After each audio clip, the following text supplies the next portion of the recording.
Hey everyone, this is Charles with the Pamper Chef Merced.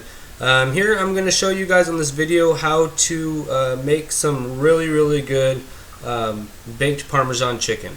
The normal recipe, you would use the Parmesan cheese, grated, comes in the big can, not the shredded, but the grated like you'd put like on your pizza or your pasta or something like that. I'm going to use mozzarella cheese today because it's just something that I wanted to work with and give it a try. But the recipe that I'm going to show you is exactly the same. The only difference is instead of Parmesan cheese, I'm using mozzarella. But I really recommend using the Parmesan cheese, especially if it's your first time. It comes out wonderful. The first thing we're going to have to do is we're going to have to coat the chicken. So instead of doing the whole flour and then egg and then breadcrumb situation, we're going to do it really easy. What we're going to do is we're just going to take some garlic, and I'm going to use my handy dandy garlic smasher. These are from Pamper Chef. These are awesome. Get my pot nice and hot, and I'm going to get the garlic heated up.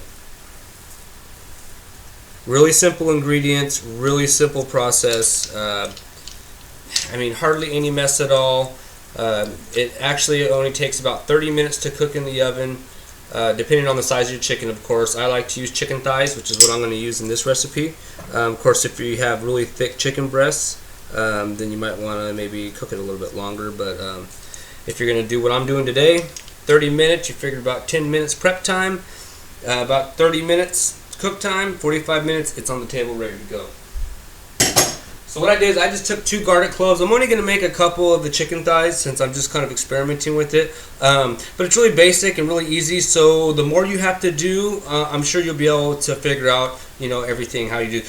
I put 2 cloves of garlic in here at first. I love garlic. It's not too much of an amount. It's not too little of an amount. So I'm going to get that heated up, and then I'm going to put about 4 tablespoons of butter, margarine, whatever you want to use.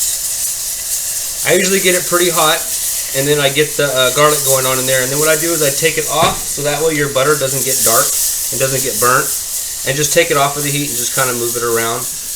Kind of helps. I've noticed that the garlic will kind of reduce down a little bit more, but more or less just put it on a low simmer heat. All you really want to do is just to melt the butter and get that garlic flavor inside there. So once we get this melted down, let it chill, let it cool down, for a little bit of time, maybe like, 2 minutes or so you're not sticking the raw chicken inside something where it's going to start the cooking process, especially if you're making this ahead of time, because it's great. You can prep it ahead of time, maybe like a day or 2 before, and then before you actually have to use it. So I would highly recommend, especially if you're not going to serve it right away, to make sure the butter cools down before you put it in there. So basically all we're going to do, look, we got our butter reduced down, got the garlic in it, it's turned basically just into a garlic butter mixture. So now what we're going to do is we're going to put this in a bowl so that way we can manage it a little bit better, and I'm going to show you how to do all the breading. Okay, so now comes the fun part. What we're going to do is we're just going to season the chicken, but first what I like to do is I like to make sure that the chicken's dry, so that way when we put the seasoning on it, it somewhat sticks to it. So I always put them on a paper towel after you rinse them off, of course, and then just dab them with another paper towel right on top. And just peel it off, and that should take off all the excess fluids. If you need to, like on some of these, go ahead and cut off like the fatty parts.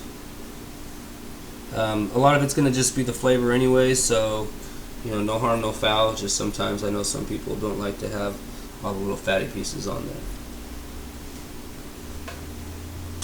Okay, and so then all I'm going to really do, and this is above and beyond what the recipe calls for, is I'm just going to sprinkle it with a little mixture of salt, pepper, and garlic powder. And that's all I'm going to do. Now we're going to do all the fun stuff. So now that I have it seasoned, place the chicken over here. Now this is what I was explaining before. It's always 1 cup of the breadcrumbs. You can make your own breadcrumbs. There's plenty of ways to do that. If you want to go to the store and buy, like I did, like the Italian style breadcrumbs, these work really well also because it's already got all the seasoning in it. So you're going to use 1 cup of the breadcrumbs. Okay, that's universal, 1 cup of the breadcrumbs. Now, like I mentioned before, I'm going to use mozzarella cheese. So for every 1 cup of the breadcrumbs, we're going to do 1/3 of a cup of the cheese. Like I said, I highly recommend using the grated Parmesan. It works out really well, but I'm feeling experimental, so I'm going to use the mozzarella and see how that goes. So all we're going to do is we're just going to sprinkle it right inside the mix. That's it. Just mix it up. Easy money. Salt and pepper. I'd say about a teaspoon for what the recipe that I'm doing here, which is going to be for like 3 or 4 pieces of chicken.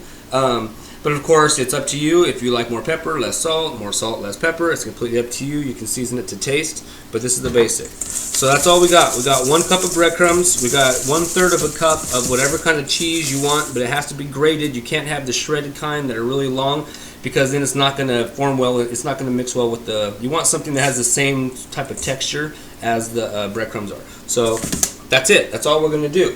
So make sure you get a separate plate since we're handling raw chicken. Okay, so we're going to have a plate, and this is all we're going to do. Easy money. Check it out, kids. We're just going to roll it inside the garlic butter.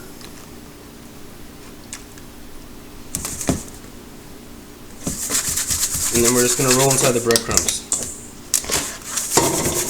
Remember, since you're handling raw chicken, it's always good to have one hand that's all wet and one that's dry. I know it doesn't always work out that well. Just be careful. Don't want to make nobody sick. Okay, so boom, there you go. Breaded. You got a breaded chicken thigh. Remember, I'm using chicken thighs. You can use anything you want. You can use a chicken breast. You can use a chicken thigh. Shoot, you could even probably hook this up on some pork chops or something like that. Anything that you would normally bread. Chicken fried steak, you know, anything. If you want to make like a chicken cordon bleu where you have the stuffed chicken with the ham and the cheese and it's in the breadcrumbs, and then pan seared and then oven baked, boom, right there. This is the mix. This is how you start it all. This meal's gonna go great because you can always serve it like how I did when I first tried it. I served it with a pasta, a salad, and then I just put some spaghetti sauce right on top of it that I was already using for the pasta as a side dish. It's a great chicken Parmesan. Add your chicken, your Parmesan's right there. All you gotta do is just add the sauce and you're good to go. I guarantee it will be an instant family favorite as soon as you serve your clan this. You're going to be alright with it. Okay, there you go. Breaded chicken.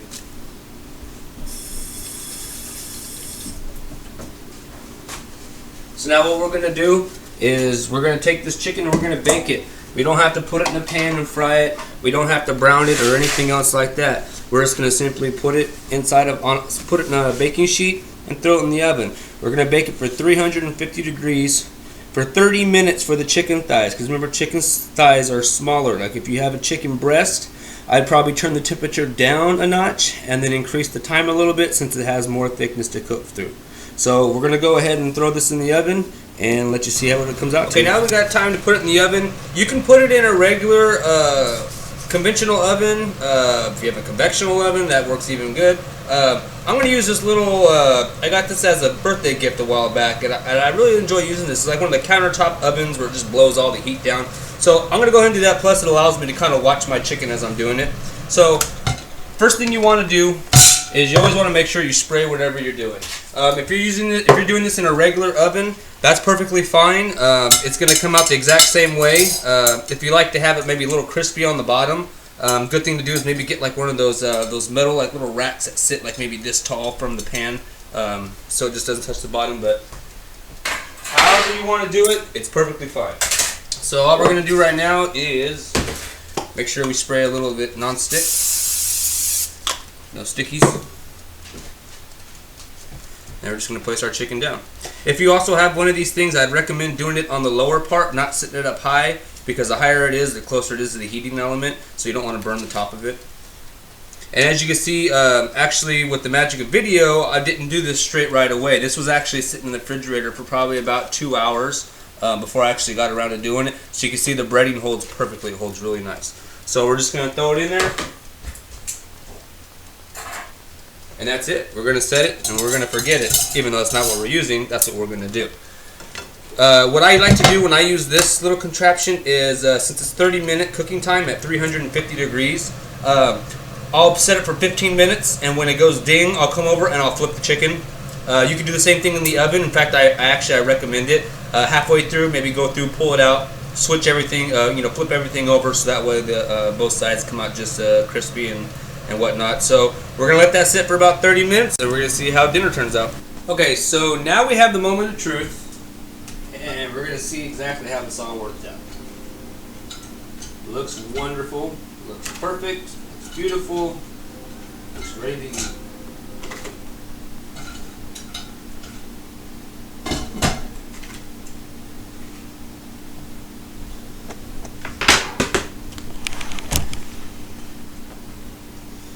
Okay, so there we go. This is our chicken out of the oven. 30 minutes, 15 on one side, flipped it over, 15 minutes on the other side. Smells nice and cheesy. When you use the Parmesan cheese instead of the mozzarella cheese like I did, you'll have a very Italian smelling house. You'll smell lots of Parmesan, you'll smell lots of garlic. Good stuff all around. Quick dinner idea, what you can do is simply what I'm doing tonight for dinner. We have a piece of chicken.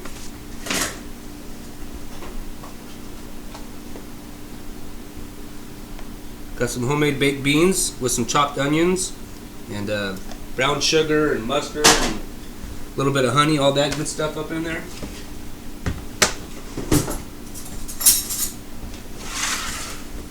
You can't go wrong.